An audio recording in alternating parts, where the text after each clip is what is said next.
Hi, I'm John Penny. I'm the Community Engagement Director for the City of Poughkeepsie. I'm here with Mayor Rob Rollison, Police Chief Tom Pape, Captain Rich Wilson, and Common Council member Yvonne Flowers, who is also co-chair of the city's Procedural Justice Committee. We are here to gain more public feedback regarding Governor Andrew Cuomo's Executive Order 203 connected to police reform. Those wishing to speak will have up to 3 minutes to do so. The city has released its preliminary report in answer to the executive order, and you can find that prominently displayed on the city's website, www.cityofpoughkeepsie.com, along with other pertinent information. We are also recording this meeting and will make it available for replay on the city's website, and we'll be posting a link to that on our social media as well. I'm now going to turn it over to Mayor Rollison, who would like to formally welcome you. Thank you, John. I want to thank everyone for participating this evening. Those who are listening, those who will make comment. It is extremely important to the process of police reform and modernization. Special thanks to Bishop Deborah Gauze, who could not be with us tonight from the Holy Light Pentecostal Church, and Councilperson Yvonne Flowers from the 5th Ward, who took the task on of chairing the work as it relates to Governor Cuomo's executive order. The Procedural Justice Committee, which was formed in 2019, was able to change its focus for the governor's executive order.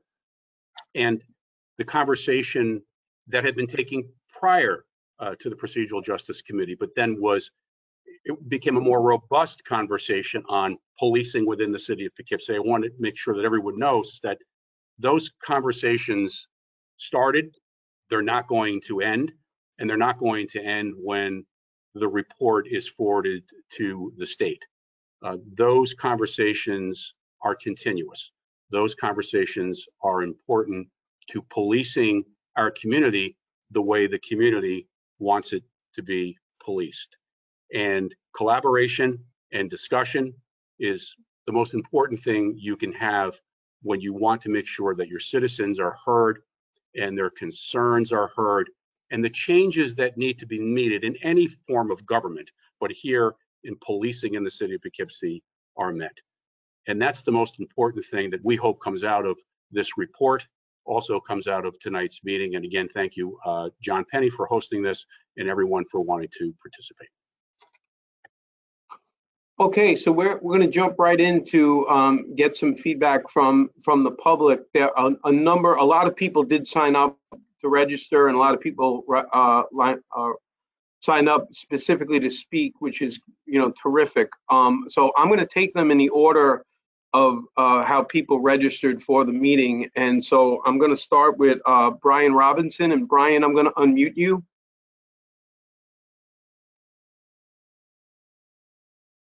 Can you hear me? Yes, Brian. Yep, Brian Robinson. I live on Montgomery Street. I'm affiliated with Engine, Race Unity Circle, Poughkeepsie Community Action Collaborative, and Equitable Future, Inc., a local nonprofit 501c3.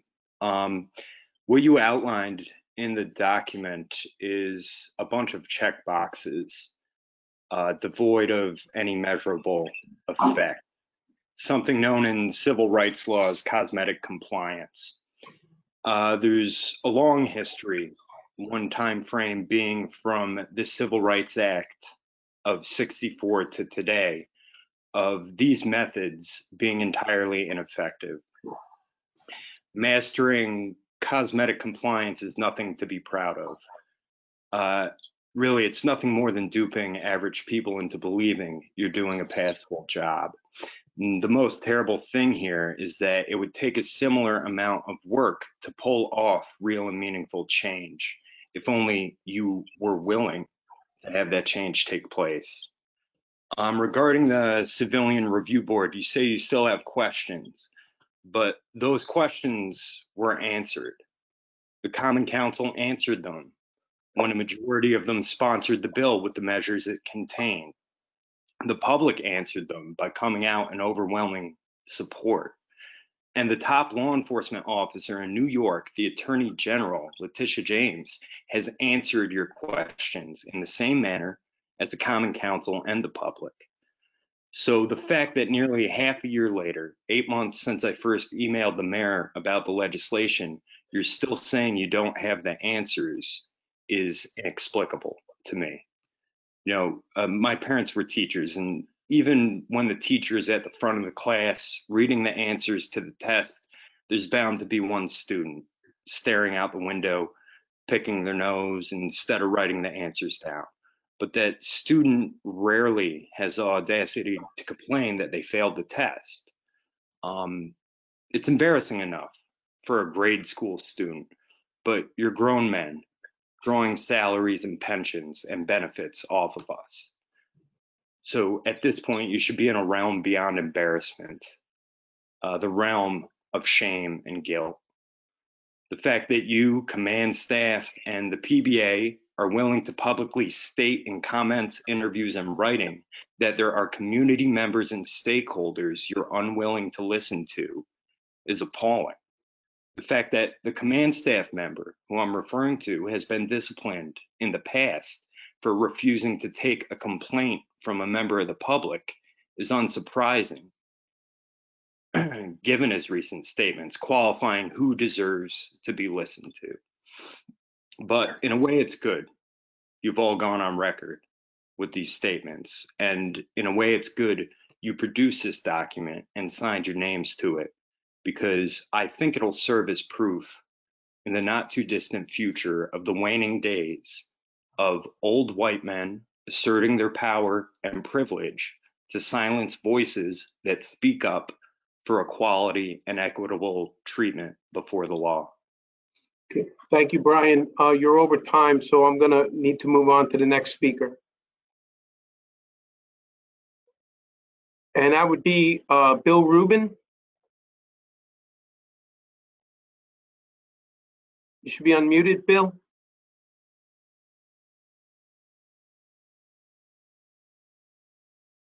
Bill, you there? I'm here now. Can you hear me?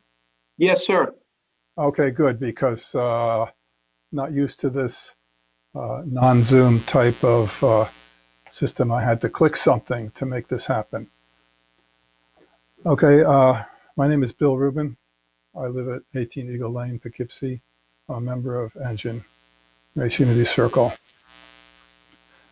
On November 13th, I submitted a comprehensive FOIL request to the city's police department.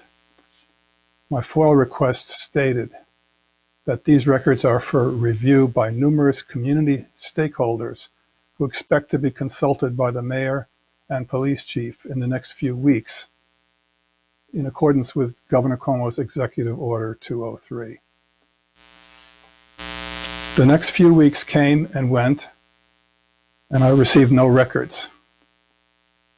I appealed what was effectively a denial of my FOIL request. There was no response. I emailed Mayor Olson.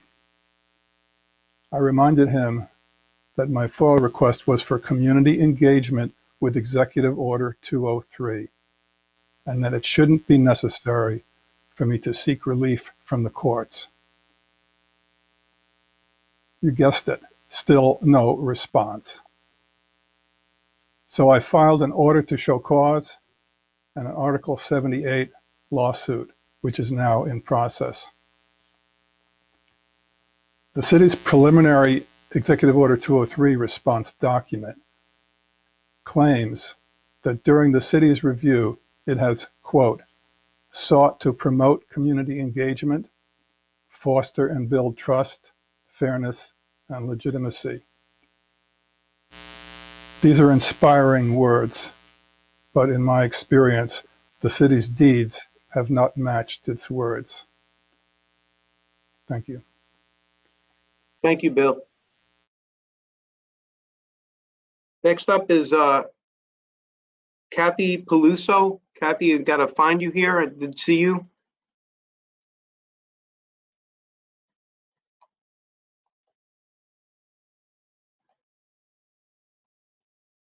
Kathy, you should be able to unmute yourself.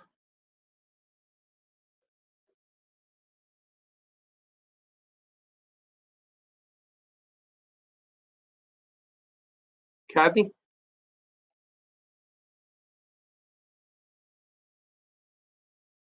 Okay, I think we're going to move on. We'll come back. Let me see if Royal Parker, is he here? Let me check. He is. Hey, what's going on? Hi, Royal. What's up, man? Hello, everybody.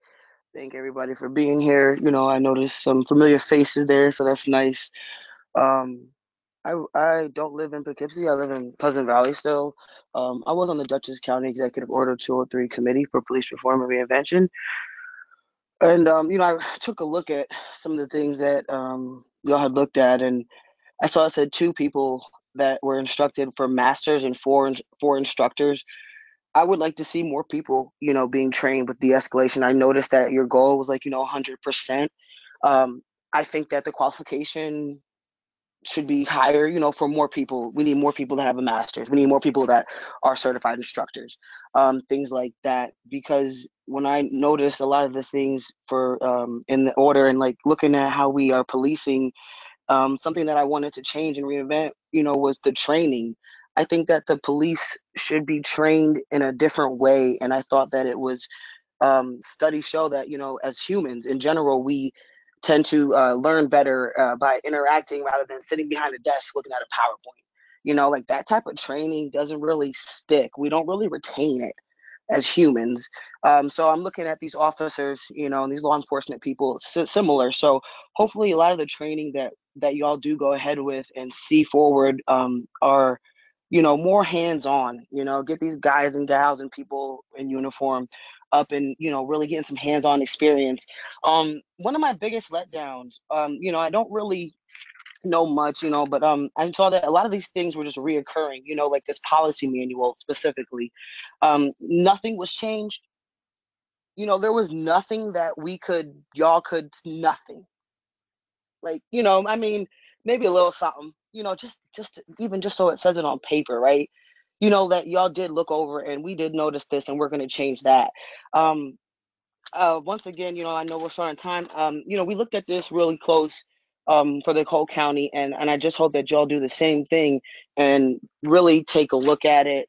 Something that I thought was vague that was of concern was the warrant services. I'd like to know more about that. You know, hopefully you guys and people that are working there can push out a little bit more details. Some things were vague, and I really would like some more, you know, insight on how y'all are moving forward before everything becomes official. And the diversity in the ranks, I noticed you said that it's 5 to 10. That would be good. You know, definitely get a closer, you know, radius. So yeah, thanks. Thanks, Royal. Next on my list is Walter Manrique, but I don't believe I see that person on this list. So I'm going to go to the next on the list, which is Shannon Wong. Shannon, I'm going to unmute you. Can you hear me? Yes. Great. This platform is also new to me. Okay, my name is Shannon Wong. I use she, her pronouns. I'm the chapter director for the New York Civil Liberties Union in the Hudson Valley and a member of Engine. I'd like to start by appreciating your work on having a civilian-led response team to those who are struggling with mental and behavioral health issues, and your ongoing willingness to work on a civilian review board. I've also appreciated your willingness to work with advocates, and that resulted in the Right to Know Act, which I truly hope is able to withstand the current tensions. Thank you for this opportunity to share some thoughts on your use of force policy. I'm pleased to see a duty to intervene statement in your policy. I would encourage it to be explicit that the officer has an obligation to intervene even if the offending officer is their superior, and to point out that there will be disciplinary action taken for those who don't intervene.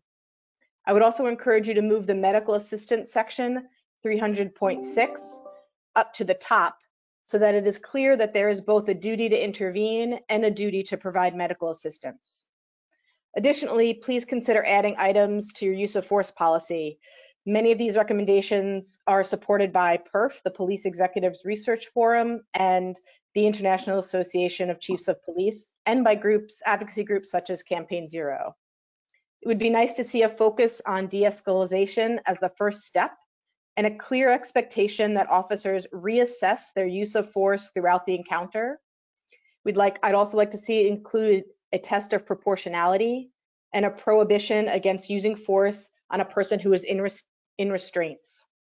The International Association of Chiefs of Police policy and discussion paper on use of force specifically notes that force should not be used against individuals in restraints, and that only the minimal amount of force necessary to control a situation shall be used. So advocacy groups, police executives, and common sense support these prohibitions. Policy should also require the police to consider proportionality and to focus on de-escalating when they first approach an individual, and to continually reassess proportionality as the situation evolves. To aid in that assessment, it would be nice if policies included questions for the officers to ask themselves, such as, am I using the minimum level of force necessary? Are there non-physical, less injurious options available? And is there someone other than law enforcement who could and should be here? I would encourage you to consider these provisions and also to include scenarios in your manual and in the training. Finally, I'd like to say that this meeting would have been much more accessible if we had used the Zoom platform. That's the platform most of us are familiar with. Thank you. Thank you, Shannon. Robert Pembington. I see you there, Robert. Hold on a second.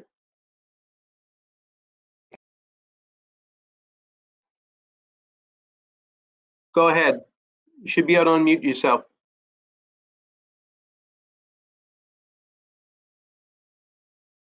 Oh, I'm sorry. Can you hear me?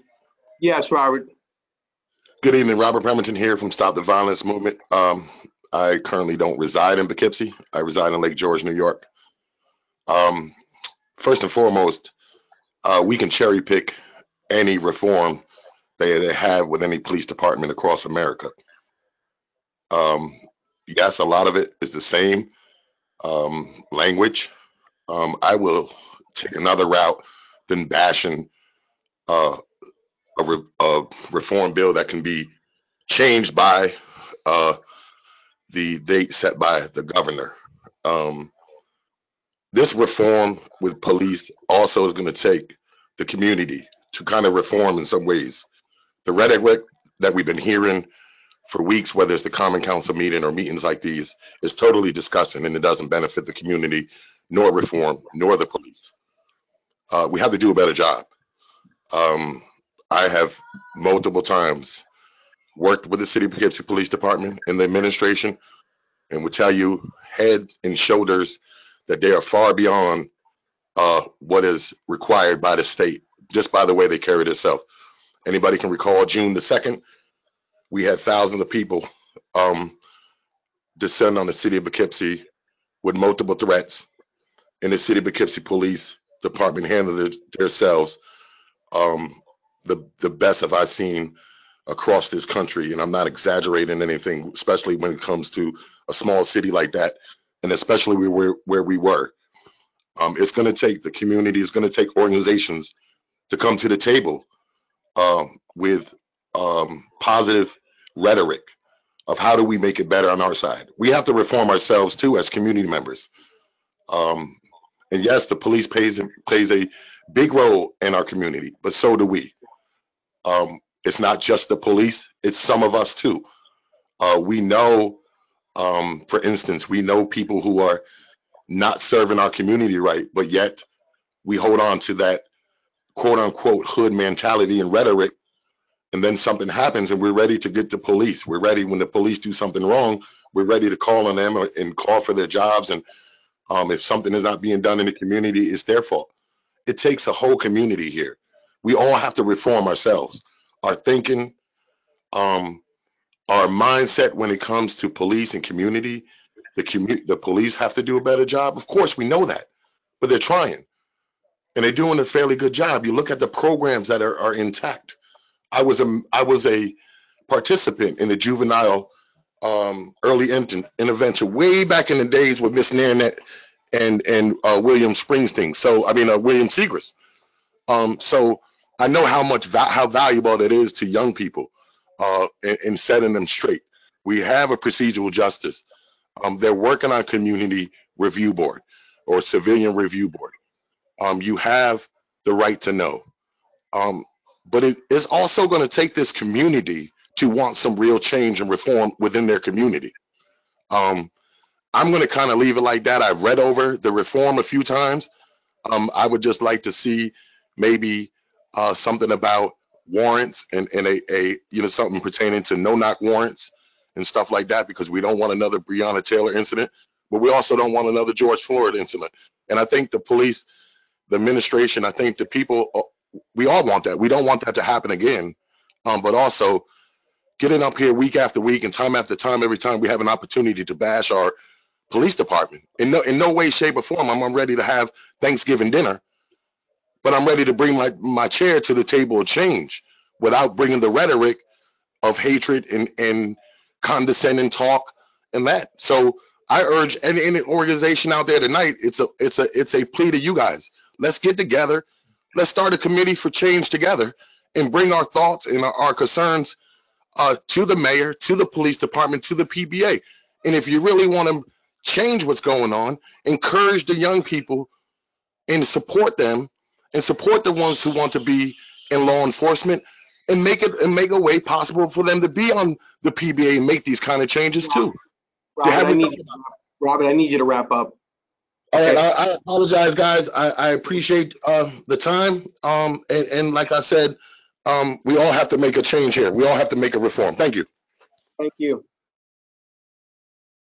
Okay, there are a couple of people I see that signed up to speak that are not on the list. I will circle back at the end and go through this list again. But we're going to now go to Laura Foreman, who I did see here. So Laura, let me find you and unmute you, which I believe I just did. So go ahead, Laura. You can hear me? Yes. Great. Laura Foreman. I live at Interfaith Towers on Washington Street here in the city of Poughkeepsie. And in addition to a member of Dutchess County Progressive Action Alliance, I'm also a member of Engine. So I'm here on behalf of Engine and to speak about the improvement of the complaint forms. Though the police department's report touts improvements and enhancements it has made to its complaint form, it also recommends that additional steps are necessary to make it more accessible and user-friendly. Otherwise, Engine recommends the following usability improvements. Add an initial introductory screen that's set expectations and avoid unpleasant surprises during the submission process. State the purpose of the form, the kinds of screens to follow, the need to complete the submission in one sitting, and what to expect after submission. To protect against retaliation, the form should allow anonymous complaints. It should also remove requirements to specify gender and birthday. Organize the various screens better. The screen labeled incident is really about the officer who is the subject of the complaint. The screen labeled narrative is really about the incident. This screen should have more space for description. And the attached documents feature has problems too numerous to mention at this time. The final review screen should summarize the complaint process in a logical order and reiterate expectations. Engine submitted a much more detailed set of suggestions to the City of Poughkeepsie Police Department on May 15th, 2019. Ultimately, to ensure public confidence in the face of previous problems with filing complaints against the police department, we believe the complaint form and follow-up should be done by a third party. If a civilian review board is implemented for the City of Poughkeepsie, it will presumably have its own online complaint form independent of the police department. In this case, the current police department complaint form should be retired. Thank you. Thank you, Laura. Next up is Nadine Hoffman, who I did see on this list, so let me get there.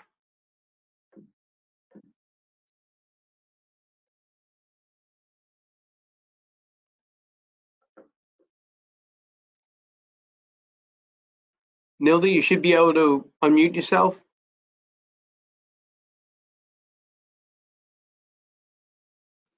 Hello? Hi. Hi, good evening, everyone. Could you hear me? Yes. Okay, hi, my name is Nilda Hoffman, and currently I am the Chief of Campus Safety Security over at Dutchess Community College. I do not live in Poughkeepsie, but what I wanted, first of all, to commend on the work that was done on this police reform. With my, I have 30 years in law enforcement, and taking a look at the report, I think was, a lot of work was put into it, and really just to have a lot of input from different people. I just want to commend everyone for the work done.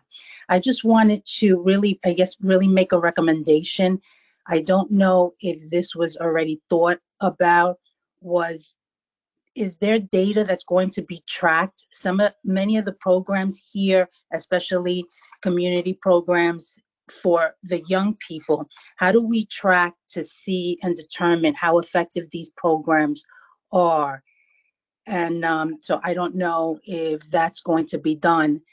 And one of the other things too, just taking a look at the City of Poughkeepsie Police Department's website, it would be, we talk about transparency, that it would be great to have more information about transparency about the police department. I know there were comments here made about ensuring that we have more diversity within the police department. It would be great to see, what's the current diversity and how that changes with time as this reform goes forward. That's it. Thank you very much. Thank you. Next up is Jacqueline Emerson. Jacqueline, I do see you're on this list, so I'm going to unmute you. Yes, good evening. Can you hear me? Yes. The question of the evening, of course.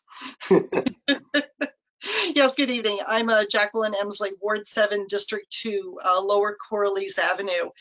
I'm a continuous city resident for 30 years, so this is my city, and I am a community member and a stakeholder. I also have a 33-year career with information system support for public safety as a systems analyst. So having read the Executive Order 203 from the governor and the resultant report being discussed tonight, it appears that everything in that order has been addressed appropriately. So I have faith in the process in which this report was produced. Many different groups advocating for the community of color participated. Highly qualified and knowledgeable people with impressive and applicable skill sets participated. And this report is very much a collaborative, diverse effort and is to be commended. This report should be accepted as presented, and no one should find fault with this, since all stakeholders were represented and had equal opportunity to contribute as it was being formulated. Its adoption should not be delayed, as this is a great start upon which to build further over time. Now, this report should not be used as a pawn for purposes not related to it, such as the failure to pass the contract with our city police. And while I understand that this meeting tonight is about the report and not about the contract, but it still bears mentioning that while plans and programs mentioned in the report will impact them, it should not impact their labor agreement with the city. Now, this report and the contract have nothing to do with each other, nor should they.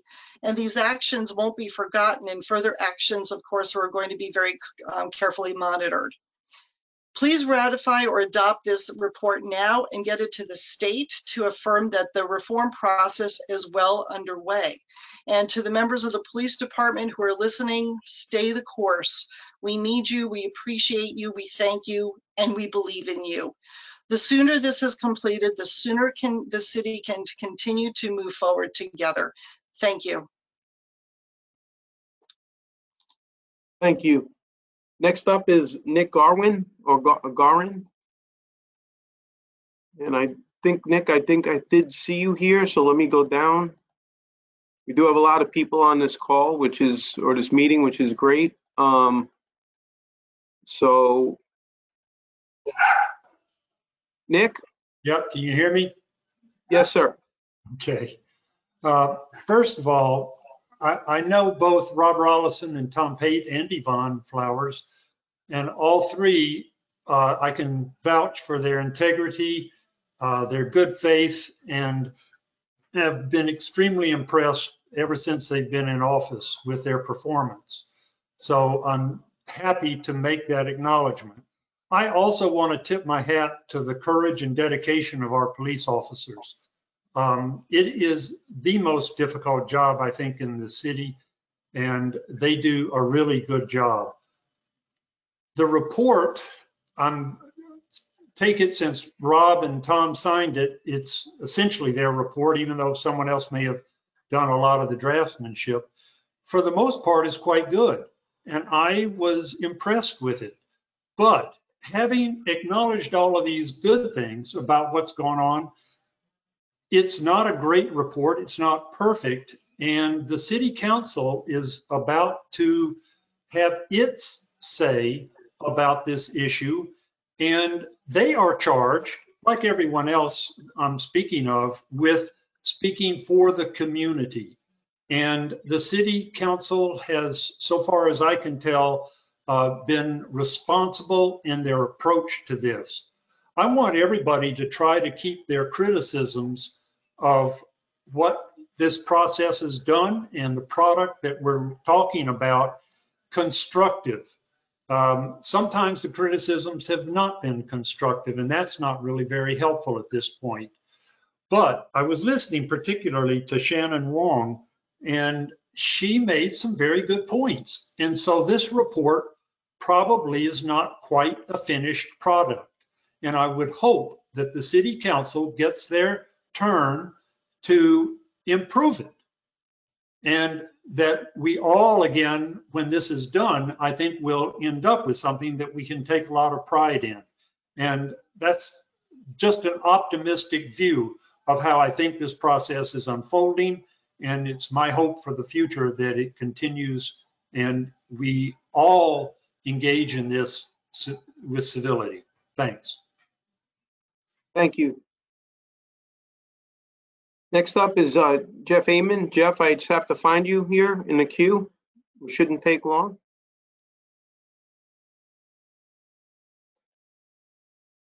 Jeff, you should be unmuted. I think can you hear me? Yes. Okay. Yep.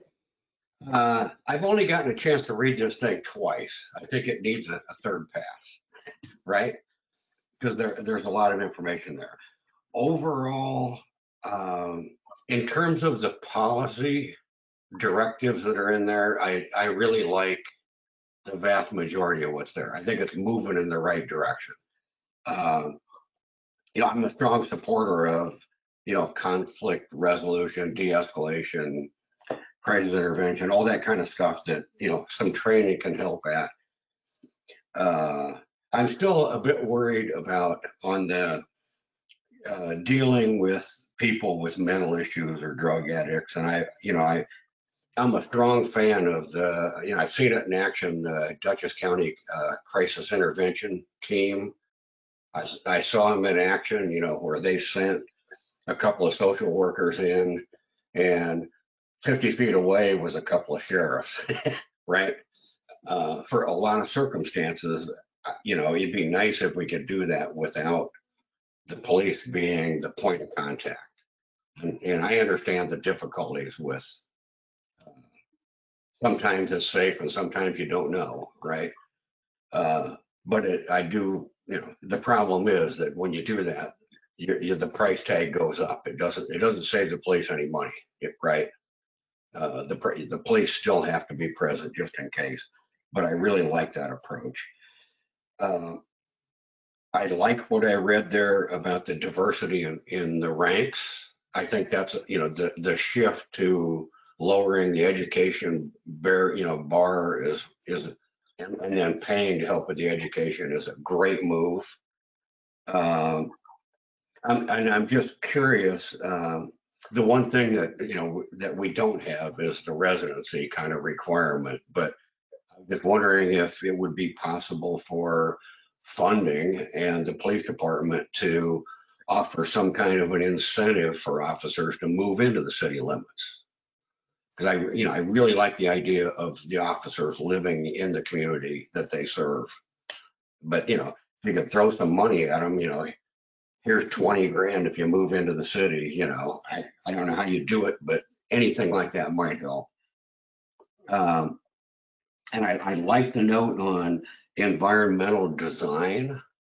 I love that concept. The whole notion of beautification and safe passage and things like that. And I just like to toss out the idea that, public art and lighting and things like that can really help lift the environment to give it a more safe appearance. And I think we need to do more of that on Main Street. And my last point is, overall, I like everything.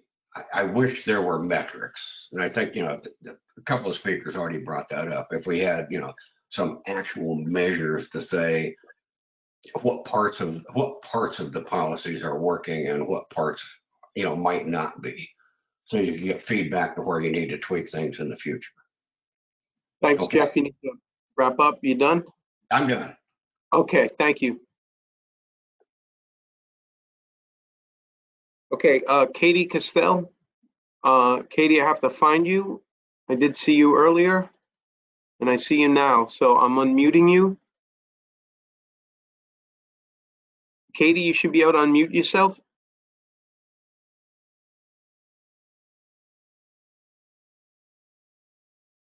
Katie? Hi, good evening. Yes, I'm sorry. Again, I also am used to a different platform. Katie Castell, and I actually am a social worker for Astor Children Services. And I've been working with high-risk children in the city of Poughkeepsie for the last 26 years.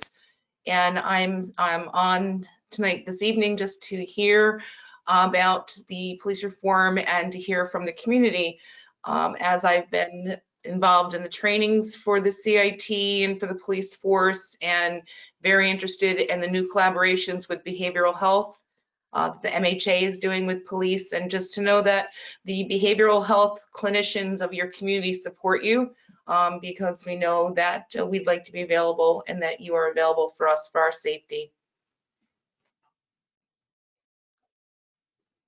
Thank you.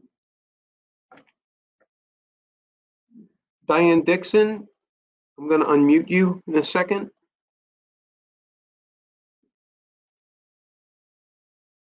Go ahead, Diane.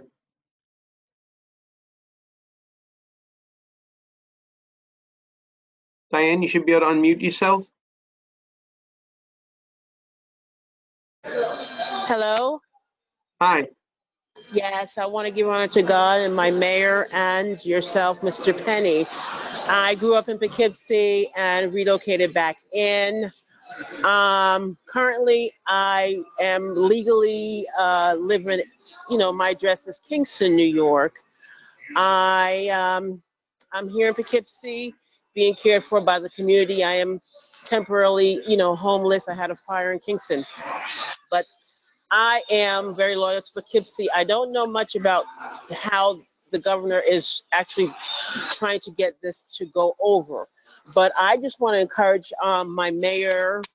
He kind of knows me, I think.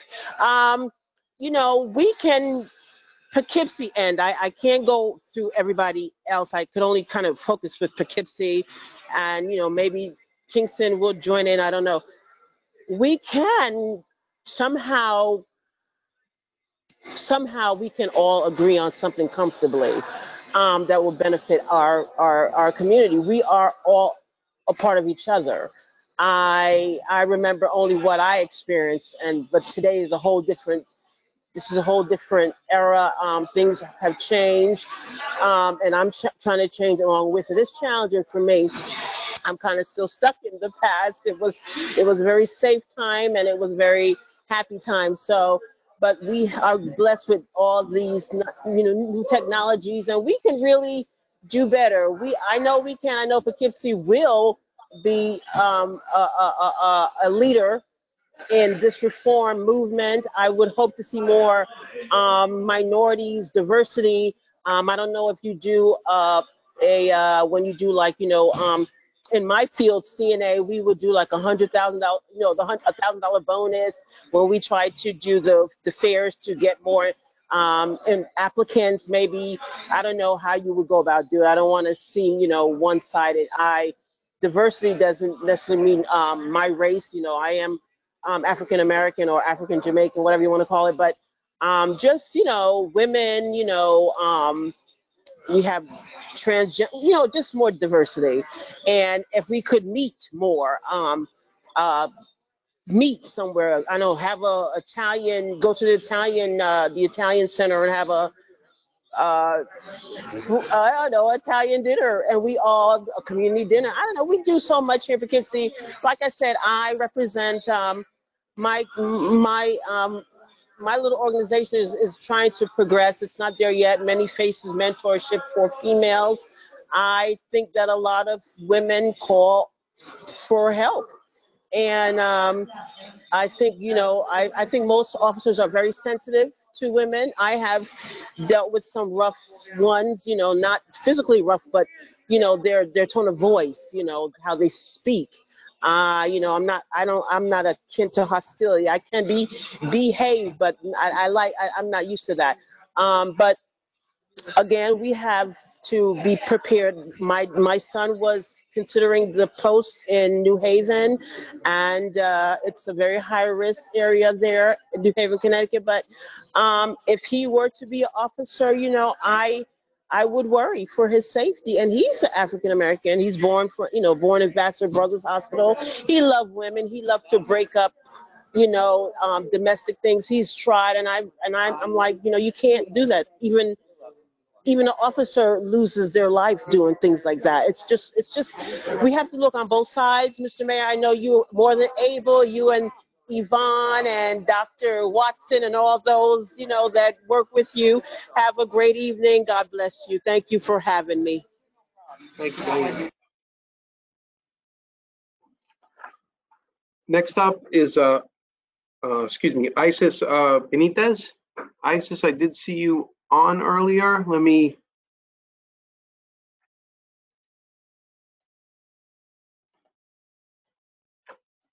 get where I need to go. And okay, Isis. Hello. Hi. Hi. My name is Isis Benitez. I'm a member of NJAN. I live in South Cherry Street, Ward 8 in the state of Poughkeepsie. I just wanted to start off by bouncing off what our mayor said, that I hope to see these conversations continue to be held. I 100% hope to see these conversations continue to be held, and I cannot reiterate that enough. I hope that the conversation of what an accountable stakeholder is had, because everyone speaking tonight, everyone going to speak after me is a stakeholder, period. So I hope that that conversation, that definition of what a stakeholder is, continues to be held. I hope that with these changes, we'll use a more well-known platform called Zoom, as opposed to GoToWebinar. In the last community forum that you all held, and I think late September, early October, that was also said that this platform is not well known, it's difficult to navigate, and I have to second that, 10th that, 4th that, whatever, because it's difficult to navigate. A lot of community members cannot get on, still to this day. I hope that we realize that, yes, we understand that you have done the implicit bias trainings and the 40-hour crisis intervention training. I want to know how everyone's going to be held accountable. I want to know how often these trainings are going to be held. I want to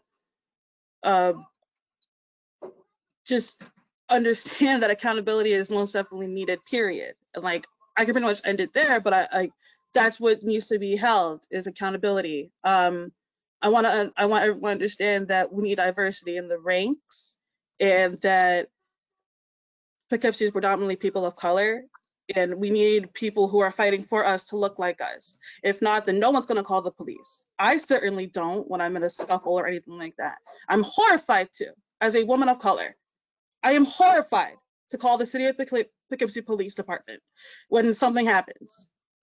And that should say something. As a young woman, I came growing up horrified to call the police department here in the City of Poughkeepsie. So that should really say something to you. Once again, I just hope that everyone will be held accountable. The definition of a stakeholder will be said, and that the conversations continue to be had, and that change will be done, and that the conversations continue to be held, and that the conversations continue to be held.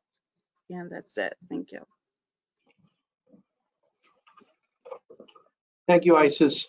Elijah Appleson, I'm going to unmute you.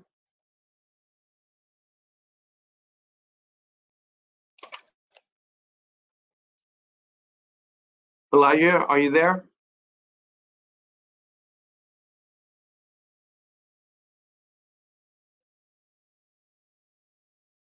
Okay, let's see.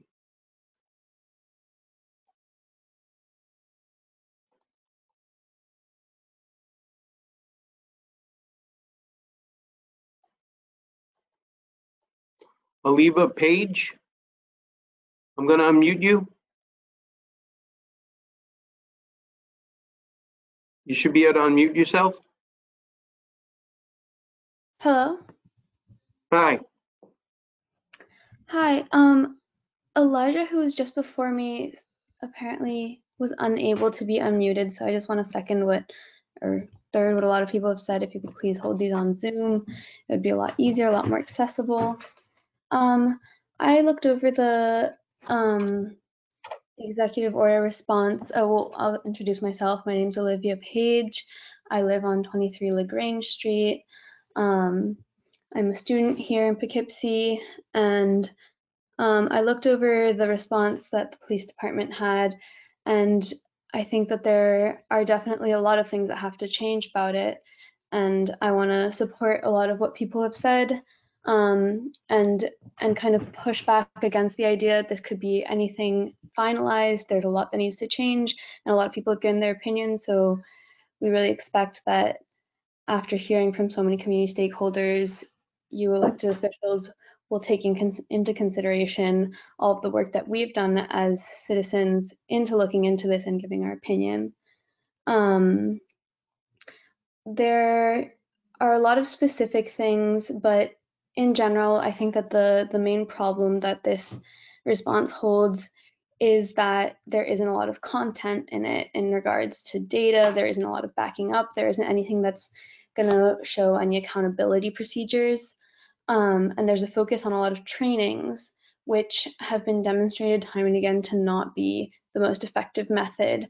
Not only are the trainings insufficient, but all they do is continue to add more and more funding to the police department when the structures themselves are already biased. So 8 hours of implicit bias training for 1 year aren't going to change it. And putting more and more money into more and more trainings aren't going to change it. What has to change is the structure, is the way that it works, is basically getting the police out of spaces that they don't need to be. Similar to what Shannon Wong was mentioning, it's important to begin asking the question not how the police can respond to a certain situation, but who other than the police should be there. Because more often than not, there's someone else that's more qualified in de-escalation, in support, and in helping the people that are in need in any given situation. Additionally, the reforms that you do present, it would be really important for this to have something to hold people accountable and to show the effectiveness of these measures, because there's a lot of explaining what is going to be done or what has been done and very little explanation of how we're going to see it and what the results are. And the main issue that I see here, I think, is that there's a consistent emphasis on fixing problems instead of prevention. Many of the issues when it comes to mental health, when it comes to substance abuse, when it comes to most of the issues that police deal with, are because there isn't enough resources and support for community members. So instead of putting so much money into the police to respond to these problems, we should be putting money into resources for the community to prevent them from happening in the first place. Thank you. Thank you. Hello, can you hear me? Carmen Martinez?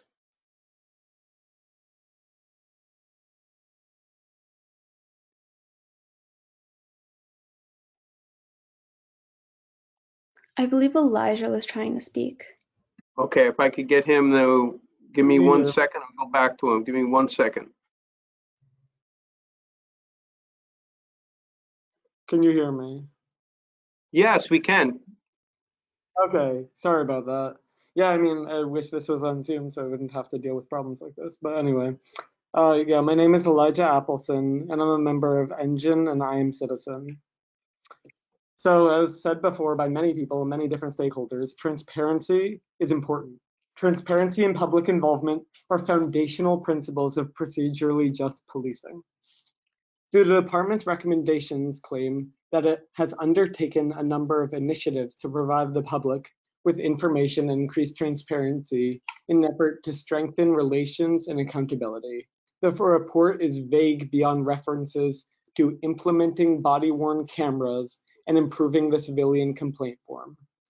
We believe that much more needs to be done to make the department's behavior transparent in that area.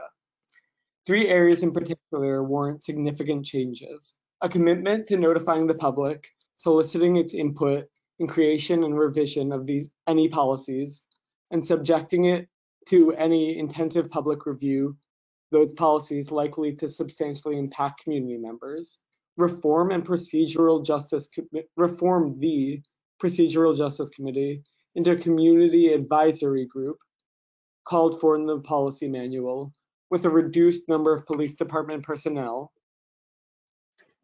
Issuing and making publicly available on its website regular reports as specified in New York State's Statistics and Transparency (STAT) Act, which captures the race, ethnicity, and gender of anyone arrested or charged with a misdemeanor or violation, as well as anyone who dies in police custody.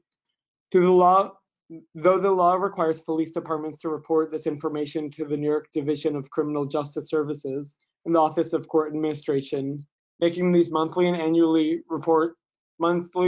reports available on the police department's website would allow the public to have the data it needs to identify and root out any systematic and discriminatory policing practices that might target communities of color in our city.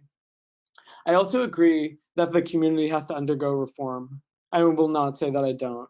We need to make resources more accessible to the community so that people do not have to rely on the police for its needs.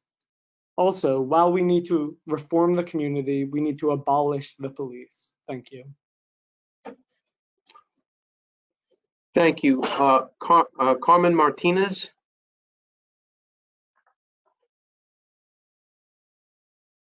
Carmen, you need to unmute yourself. Okay, I think it's working now. Thank you. So I'm a resident in the city of Poughkeepsie. Thank you very much. I'm a mom. My 3 boys attend the Poughkeepsie City School District schools.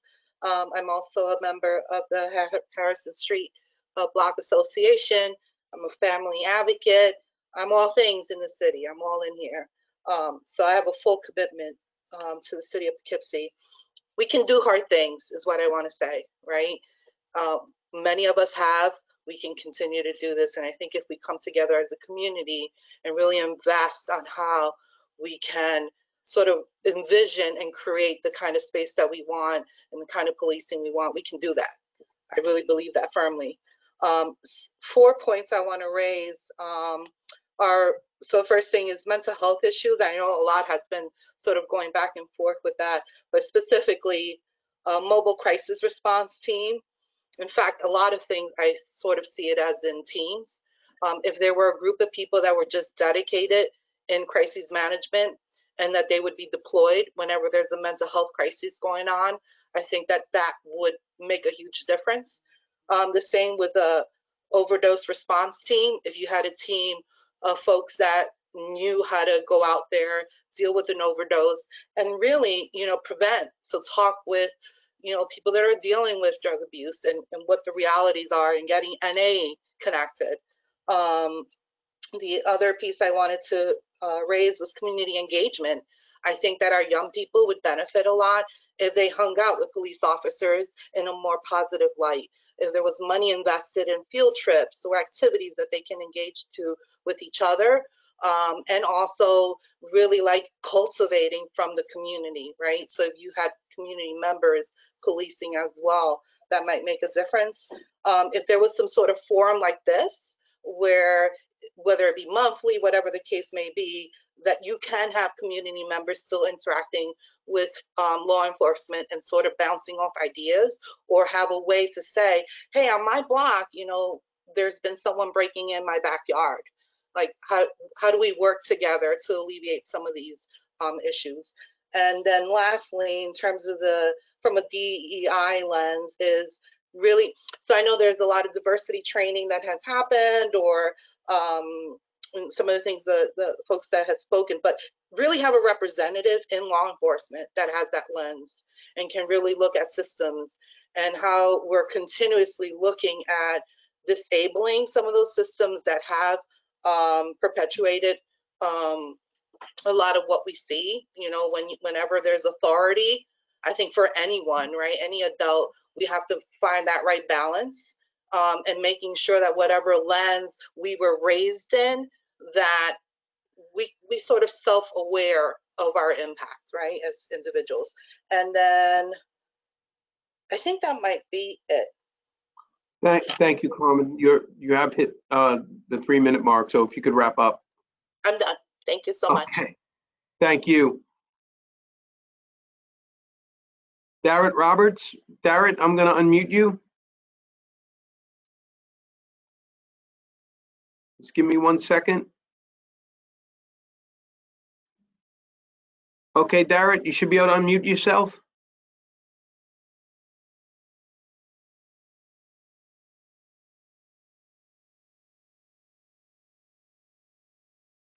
Darrett?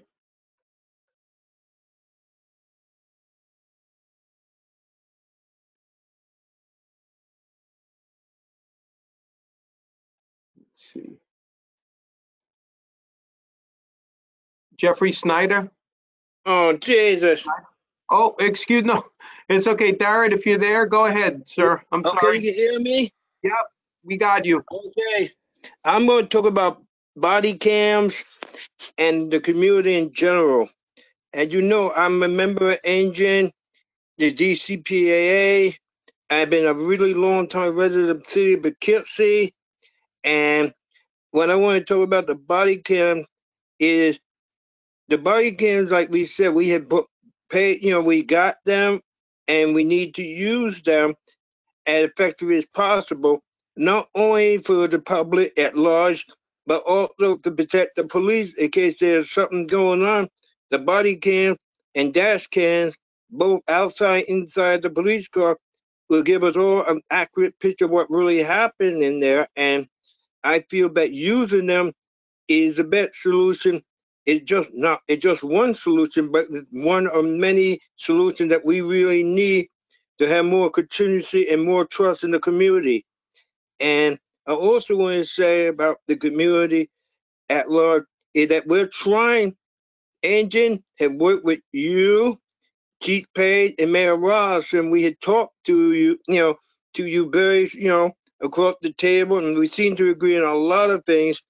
And as Engine members, we definitely want to talk to other people in the police department because we're all here as stakeholders and we need to work, we're all working for the city of Poughkeepsie. We want to make the city a better community. And I feel that instead of being like in conflict, we can work with each other for mutual benefit for everybody.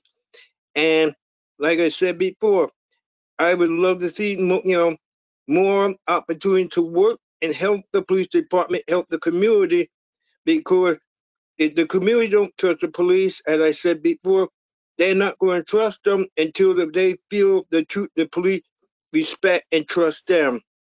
And like I said to others, it took me a while to find, the microphone so I could speak, because it is a little more different than a Zoom link. But that's all I have to say. Thank you, and all of you have a good night. Thank you, Derek. Jeffrey Snyder. Jeffrey, I'm going to unmute you. Give me a second. Go ahead. Hi, my name is Jeffrey Snyder. I live in the first ward of Poughkeepsie, and I'm a longtime member of Engine. And like many who have spoken tonight, I see some positive aspects of the proposed city plan, but also hope to offer some constructive criticism that can help improve it before it gets submitted to Common Council. First, I want to emphasize that Engine has supported the police department's efforts to implement procedural justice policing. And it's a central component of its reform plan. The principles of procedurally just policing have been outlined in numerous reports and publications, and I draw a lot on the 2015 President's Task Force on 21st Century Policing and a document prepared by the Justice Collaboratory at Yale Law School in 2018. We recognize that since 2019, the department has made good strides in implementing some of the principles of procedurally just policing. For instance, it has made its policies publicly available. That's principle 1. Begun to track community trust, principle 19. Given officers de-escalation training, principle 31. And implemented implicit bias training, principle 38, among others. And I see that in the report, currently 6 police department members are certified as procedural justice instructors, 2 of whom are master instructors, and that the city has been, the city of Poughkeepsie Police has been tapped as the lead agency for training other police departments in the county. That's all very positive. Unfortunately, though, we also note that the police department has not implemented or embraced other procedurally just principles that are just as important for increasing transparency and legitimacy. For instance, Principle 20 calls for assessing and rewarding police officers who increase trust and confidence in the community, while Principle 22 calls for making a department's performance metrics transparent to the public. Neither of these topics is outlined in the department's policy manual. A more serious problem, however, concerns the formulation of police policy itself. In 2019, as part of its implementation of procedural justice policing, the police department completely updated its policy manual. According to the department's response to Executive Order 203, quote, all sections of the policy were written using federal, state, and local best practices as guidance and in keeping with the standards of the New York State Police Training Council and New York State Law Enforcement Accreditation Program. Unfortunately, though, the department's policy revisions violated some of the core principles of procedurally just policing, which call for subjecting policies likely to substantially impact community members to intensive public review. And it instead retained at high cost Lexipol, a private company founded by former law enforcement officers as consultants. And we note that Lexipol's consulting services are focused on a risk management approach that often shields officers from accountability. Thus, Engine believes that part of the city's plan that is part of the plan, the police department should commit to holding community forums on key policies that affect the community and use that feedback to revise them, since meaningful police reform means putting transparency and accountability to the public ahead of risk management. Moreover, Jeff, can you wrap up, please? Wrap it up, yep. So we would like to see any changes that are made to the manual to have public hearings, and significant changes should also be brought before the Common Council for its approval. Thanks for listening. I'm sorry I went over. No, not at all. Thank you, Jeff. I appreciate it.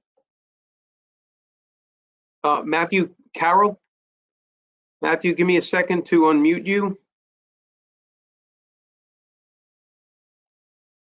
Matthew, you should be able to speak. Hi, my name is Matt Carroll. I live on Taylor Avenue by the walkway. And I just wanted to say, yeah, you might want to have meetings on Zoom from now on. It seems like more people are familiar with that. It could be a hurdle for the community to join in on this if they're inaccessible to a lesser used app if you want. But on top of that, I was calling in because I wanted to know about the Civilian Review Board, because, you know, like someone was saying, we need to have accountability in the police. And I think that the best way to do that with the Civilian Review Board is because the police, they're not investigating themselves. So instead of it being like behind closed doors, whatever their disciplinary actions are, it's actually vetted in front of the community. And the Civilian Review Board should also have more civilians on it, like not so many police officials, and public, like there's no public defenders, like that needs to be on there, like something like that, more diverse. Other than that, I've didn't really get to research much, but I just wanted to put that out there. So I hope you'll change to Zoom and do a Civilian Review Board. Thanks. Thanks, Matt. Eli King, give me a second to unmute you. I did see you there, and you are there. Go ahead. You should be able to unmute yourself, Eli. All right, can you hear me? Yes. All right, hi, my name is Eli King. I live in the 3rd Ward, and I am a member of the Mid-Hudson Valley chapter of the Democratic Socialists of America. I am going to focus on the Civilian Review Board portion of the proposed document that you all put on the internet. As the police who have spoken in numerous common council meetings like to remind us, Poughkeepsie isn't New York City or Baltimore. I want to stress that any Civilian Review Board passed by the city should have the power to impose disciplinary measures. We don't need a formal structure to make recommendations to Chief Pape and hope that he listens. Like, we can all do that from home, and I personally don't have any great confidence that a body that is only empowered to make recommendations to a police force who is supposed to be being held accountable is going to accomplish anything. We need systemic change. You know, that's not a, as Brian Robinson said, cosmetic thing. The only way that the Civilian Review Board is even a step in that direction is if it has actual power to hold the police accountable. I didn't see this, thankfully, I didn't see this in the document, but I have heard this floated in council meetings, the idea that the police should have any kind of say over who is on the Civilian Review Board. And I'd just like an example of any other institution designed to promote accountability where the party being held accountable has that kind of say. I know for sure that you will not find that in our criminal justice system. There's some more language in the document that I would like to be clearer. It talks about appropriate stakeholders, which Isis Benitez already brought up. You know, I would like to reiterate, as I and others have said before, that the majority of the Poughkeepsie Police Department do not live in the city of Poughkeepsie. It's a little bit like me if I worked in, say, Wappingers, trying to enforce my opinions on their municipal policy, just on the strength of me having a job there. I know 2 different white women who have called the police in this city and had them tell them to move somewhere nicer. One of them said that he wouldn't let his mom live here. And I would, I'd really like to ask if these are appropriate stakeholders, but, you know, folks who actually live here and want real change or not. Language that is also in there talks about qualified board members who receive adequate training, and I'd like to know what qualifies members. because it seems likely those factors will be economic privilege, formal education, and compliance with the views of the selectors. So, you know, in short, not the people at the most risk from police misconduct. And I would really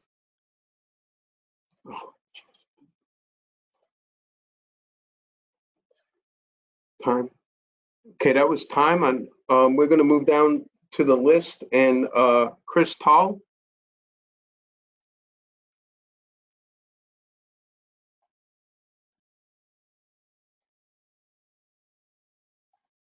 You should be able to unmute yourself. Can you hear me? Yes. Okay, thank you. I'd first like to say I do not hate the police, and I look forward to coming to a middle ground and compromise to satisfy both the police and the communities they serve and ensure trust between both, making all of our lives safer and prosperous. I'd like to thank the City of Poughkeepsie Common Council, the Procedural Justice Committee, Mayor Rob Rollison, and the City of Poughkeepsie Police Department for their continued work and efforts during this trying time. Thank you for your civil service and for this opportunity to speak. My name is Chris and I live in the City of Poughkeepsie. Although Executive Order 203 was ordered back in June, the Procedural Justice Committee hadn't begun their work until mid-October, having their first public input meeting on October 27th. This allowed the Procedural Justice Committee about 3.5 months to come up with a reform plan that both the police department and the community can feel comfortable and satisfied with. Reading through the newest proposed draft left me more than dissatisfied and quite frankly disappointed. Being that this draft was written with only one youth focus group and one community input meeting, I think there is major oversight in our community's needs. The community survey they distributed was only 10% of the community without demographics, and with every answer having a neutral option, which majorly affected the data, and therefore I personally see it as inconclusive. Demographics is so much more important in this report because here in the City of Poughkeepsie, the minority is the majority. I don't see how we can draft any reform based on 10% of the community and one public input meeting. Furthermore, the questions asked in the survey focus majorly on how the city feels about its community rather than focusing on what this specific reform is addressing, which is police reform. I would think the survey would focus more on the community encounters with police rather than if they feel teenagers on the street is a problem in the community. All of these show me that the results are non-conclusive and irrelevant to the reform we are set out to do. I'm highly dissatisfied with the community involvement portion, which is most, if not totally, the reason for the reform. Moreover, the policies mentioned in this draft are outdated and pre-George Floyd, most being written in 2019. This executive order was issued in June 2020. These policies were not written by leading community officials or even educated researchers, but by a for-profit company based in California called Lexipol, who has probably never even heard of Poughkeepsie. They write policy handbooks for thousands of police agencies all over the nation and has been writing ours for a very long time. Of course, you all already know that. Seeing as though our community policies are outsourced, why not be transparent about the company writing these policies for the community? Lexipol is an outside source with no real background of community policy. Lexipol's main goal is capital. Are we prioritizing money over the well-being of our community? Why has over $60,000 of our annual taxpayer money gone to Lexipol to write these police handbooks? These are things we as the community need to know. There are also portions in the draft where they speak about police officers who have over 40 hours, who have 40 hours of training to handle mental health crises. All clinical psychologists and therapists need a minimum of a bachelor's to care for mental health cases. Most need a PhD. Why are we expecting police officers with 40 hours of mental health training to be able to handle a mental health crisis? Why are we not highlighting the importance of social workers' presence and involvement for mental health de-escalation and care, but rather endangering our vulnerable community members by making police officers with 40 hours of training responsible for their cases? Why is most of this reform just rephrasing and repackaging of already existing policies? I'm not happy with this draft, and I believe we have more work to do to offer a proposal that ensures the community's needs are met and the majority minorities' voices are heard and their lives are protected. Thank you. Thank you, Chris. I'm going to go back for a second to Eli King. Eli, you had hit your time, but you also were abruptly cut off, and I apologize for that. So if you want to just make a more summary statement, I certainly would let you do that.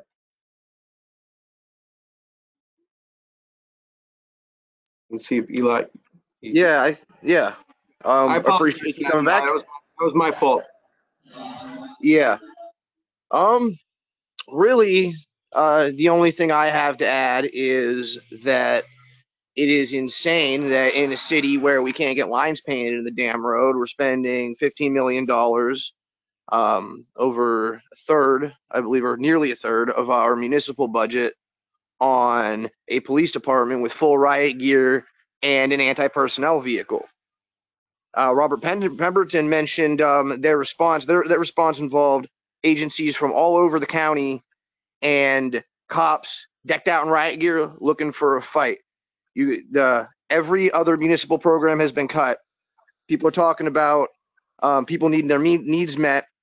People need their needs met, and that is going to do a whole lot more to prevent crime than diversity in the police force or body cams or a powerless civilian review board.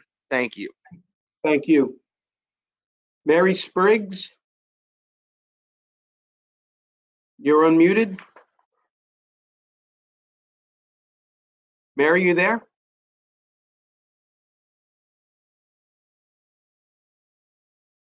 Mary, you should be able to unmute yourself.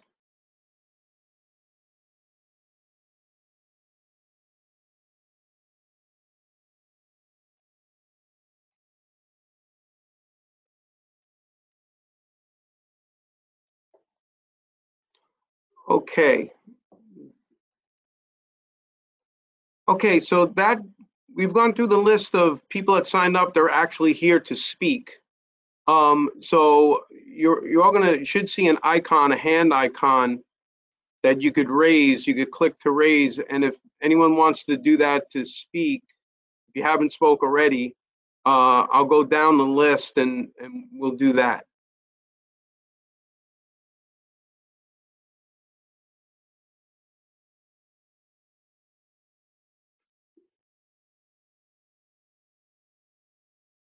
Geraldine Wilman, I'm sorry I didn't see when you jumped on because you are on the original list, so you can speak. Go ahead. Okay. Hi, my name is Geraldine Wilmot, and I live in Hyde Park, but I've been part of Engine for 9 years, and I volunteer often in the city of Poughkeepsie, working with the homeless and also working with the recovery community very intensely. So I know a lot about the position of people who have mental health issues, and I wanted to talk about that. Although I think that you definitely need a police advisory committee that is rotating. And if you want to make it for residents only, that's fine. But you need a police advisory committee of civilians only that rotates, that new people can come into and help the police to, because all of any new policies should really be discussed intensely with the community. And this is a big one. And I definitely agree with Chris that when she spoke about needing more input from the community. This is a majority minority community. So what does that mean? What that means is we have a group of people across the country that have been targeted by police, that have been abused by police, that have been killed by police in the streets. What more do we need for us to change? If someone is not safe walking the streets or does not feel safe walking the streets, what more do we need in order to prompt us to change our policies? Well, the first thing that I think is very important for people who have mental health issues, and I wanted to say that because young Black men are targeted so much by the police, they are actually repeatedly traumatized by police throughout their lives. And I remember going to speak to somebody in Beacon, and there was a gentleman there on the Beacon school board who, no, he is actually an administrator in Beacon, and he was stopped by the police on his way to work in his tie and shirt across the street from his school for absolutely no reason, because he happened to be Black. But I want to say that we do have the mobile crisis team, and I'm very happy that you guys have now put the mobile crisis team under People Inc. I've had discussions with Mr. Michio, and I think it's a great move. However, I do not think the police should be called. Cahoots has been in existence, and that's the model for mobile crisis teams that are all civilian and non-police. Civilian experts, one person is a medical person, the other person is a mental health expert that goes out on calls. I don't think that police should be called. And in matter of fact, in having 24,000 calls, they have only used the police 6% of the time when they felt that, I guess, somebody has a weapon or something like that and they need help. That is the model. It's Eugene, Oregon, and it's in the county report. So I agree, but I worry about the beat patrols, because what is a mental health worker doing with 2 police people walking around the neighborhoods? What are they going to do? I hope they're not there to try to spot more crime and arrest people, because that would be a real crime. Secondly, I want to talk a little bit about the stabilization. So I hope that the mobile crisis team does stay civilian. I want to talk a little bit about the stabilization center, which is supposed to be Geraldine, still open. can you wrap up? You are over time. Oh, I'm sorry about that. Okay, That's okay. so I think that the stabilization center needs a prescriber. I think that partial hospitalization, that money should be put into partial hospitalization, and that should be a 6-month program, and no one should be diverted to Mid-Hudson, especially to their Bryn ward, which is traumatizing in itself. That's it. Thank you. Thank you. I see one other hand, Nicholas Kagaris. You're unmuted. Good evening, everyone, and thank you for having me. One thing that I can see from everyone that's calling this evening is that we do want Poughkeepsie to be a better city to live in. We also want Poughkeepsie to be a city that people want to move to it and to start a family and grow a family here. But one thing that was overlooked tonight is we need more funding for the schools to come up with programs to keep young people off the streets, also to help them with direction in their lives, also help them develop a career and educational path where they can become tomorrow's leaders. And I think if we also spend some time dealing with that issue, we can also significantly cut down the crime rate and make our community the community that people want to come to and aspire to. Thank you. Thank you. That concludes the comments from the public. Mayor Rollison, would you like to say a few words, and then I will wrap up? Thank you, John, and thank you everyone for participating tonight. Thanks to all of you who have listened, and thank you to everyone who has made comments. They will be obviously compiled. I've been taking notes. We recorded this, and we appreciate your participation. Enjoy the rest of the evening and the week. Thank you. Thank you. I just want to add, I appreciate everyone taking the time out of their schedules to give us this feedback. We are planning to keep the public comment period open until Tuesday. You could go onto our website. There is in a prominent place on the website is a tab, Police Reform Retention Plan. There's a wealth of information on that webpage, including a form. I will say that form has been up for about 4 months now, and it's been widely publicized on our social media every week in the Buzz and in other ways that we've distributed information. Also, there's a tab on the top of our website that tells you how to sign up for the Buzz, and we certainly hope that you do that, because we know that we try to reach as many people as we do in any way, shape, or form that we can.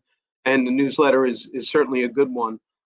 So on that, just want to again thank you for your time, and we will be putting more information out through the news media and social media and our website and the Buzz to keep people informed of this process. So thanks again, and good night.